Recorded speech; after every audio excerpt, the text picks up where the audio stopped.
Wonder Woman director slams James Cameron's inability to understand the film. When Wonder Woman landed the #1 spot on its opening weekend with a haul of more than $100 million, fans cheered that the success of the film, which was directed by Patty Jenkins, was a victory for women everywhere.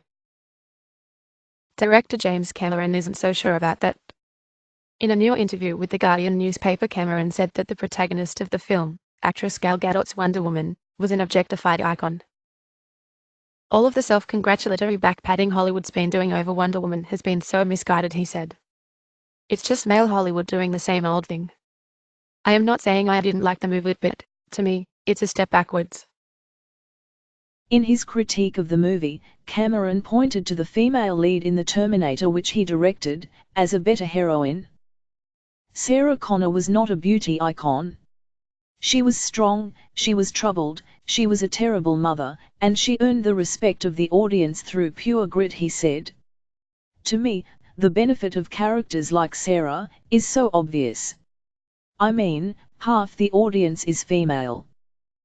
Wonder Woman, which set a new record for an opening weekend of a female-directed feature, has been lauded for inspiring young girls and dispelling the myth that female-driven movies aren't as lucrative as those with male leads. In a tweet late Thursday night, Jenkins fired back at Cameron, stating that if women have to always be hard, tough and troubled to be strong, and we aren't free to be multidimensional or celebrate an icon of women everywhere became she is attractive and loving, then we haven't come very far. James Cameron's inability to understand what Wonder Woman is, or stands for, to women all over the world is unsurprising, as, though he is a great filmmaker, he is not a woman, she wrote. I believe women can and should be everything just like male lead characters should be. There is no right and wrong kind of powerful woman.